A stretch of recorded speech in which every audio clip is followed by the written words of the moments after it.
4 factors that will affect your HDB prices in 2026, 2027, and 2028.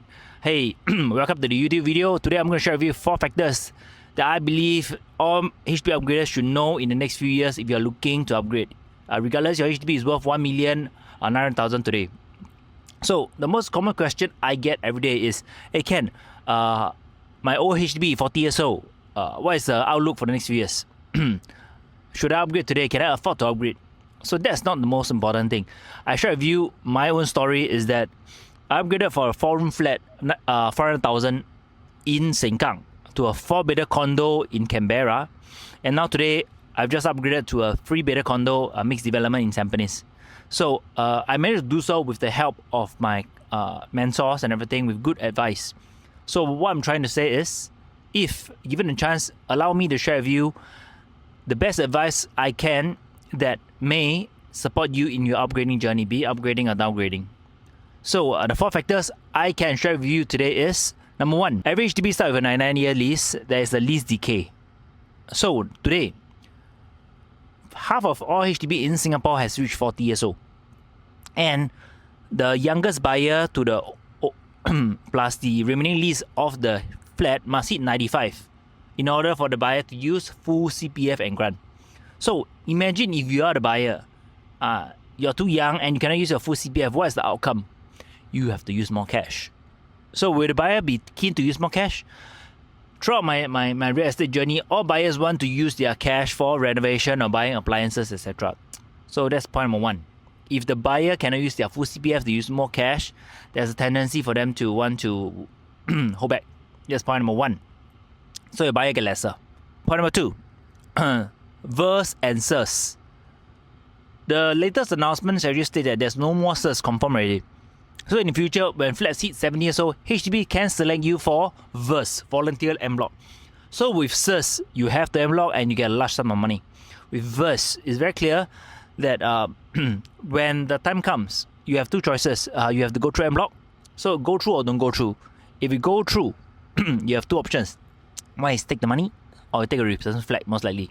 So if you take the money, it's very clearly stated that it's not going to be as lucrative as SERS. Therefore, if people say, yeah, I'm 70 years old already, my flat also 70 years old, I don't want, I take a replacement flat. I'm not sure, but most likely if you have a 30 years old flat, you must top up for a brand new 99-year lease. I think there will be a value to top up. So if you are 70 years old by the time of retirement, will you still be keen to top up more for a brand new flat? And can you afford so?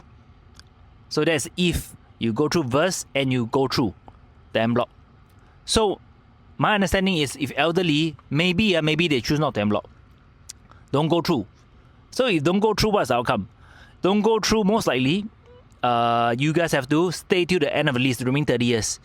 And newspapers state that you'll most likely get HIB 2, Home Improvement Program 2, to help the remaining owners to stay till the end of the lease. So kosong, in the end, kosong, return to government. So these 2 outcome, go through, get a little bit of money, or replacement flat, top up. If don't go, stay till the end of the lease. That is why a lot of buyers today are a bit reluctant to buy old flats, because they don't want to go through that in the next 30 or 40 years time when a flat hit 70 years old. So point number 3, point number 4 is the heaviest punch I feel for HDB upgraders in 27 and 28 especially. Point number 3, more MOP flats. Last year I got 8,000 MOP flats. This year the latest figure showed at 13,400 MOP flats. Next year even more, 15,000. MOP meaning those each 5 years. And in 2028 even more, 19,000. So first thing, old flats, buyer a bit reluctant. Maybe I have to top more cash. Then I don't know, wait lah. Then resale flat I got 13,400 MOP flats this year alone for them to choose from. This year is Tampines North, Punggol North, Bidadari and Dawson. So buyers have a lot of options. Not your house not good, is that the buyer got more options. And all these flats are newer, 95-year lease remaining, so they have no issue at the moment, at least for the near future. A lot of options for the buyers. And last point number 4 that will affect your HDB prices is there are a lot of BTOs. Government is giving a lot of BTOs in the upcoming pipeline. So 2025 to 2027, the plan was 50,000 BTO launches units. But recently they have said they adjusted to 55,000, and the even latest news, they said, yeah, we most likely will exceed 55,000. And BTO doesn't mean have to wait very long. The shortest wait during the previous launch was Tampines, only 23 months wait for the BTO. Wow, 23 months only for a brand new. And it's not expensive, the BTOs. 4-room flat only 400 over 1,000. So these four factors is the one that actually I feel in the near future until 2028, you should actually take note that will affect your HDB prices, the trend going forward. So what is the booster that I mentioned? So if you want me to go through with you one by one, according to your property, remember to ask Kente, because I was the record holder for HDB prices in Tampines, most expensive 1.21. Recently, I just sold one EM in 1 week as well. So ask Kente so I can go through with you. Hopefully, can assist you in your upgrading journey. So the booster I want to share with you is the recent removal of the 15 months wait-out period. So with the removal, right, the newspaper article I'm sharing here that recently got interviewed is I feel there'll be two groups of flats that will actually have more demands from these private downgraders, because now they don't have to wait. So in my opinion, private upgraders, they're actually looking for space or they want price. So they want cheaper, so they got more money, cash. So if they want space, I feel, and I felt it, is that there will be a lot of buyers for big units, big EMs, big EAs, or even 5-room flats. And it's true enough, past few weeks, my viewers for all these flats, a lot of them are private upgraders, downgraders, I mean. So the 15 months will actually have a spur of volume, not necessarily price, a spur of volume for this huge flats.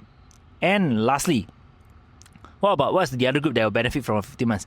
In my opinion, will be the MOP flats. Because if you're retiring, you'll be looking for new flats that are cheaper. And to be honest, all the MOP flats, not all of them are very expensive. Example, Tampines North, the 4-room flats can be over 800 over 1,000, 5-room flat 900 over 1,000.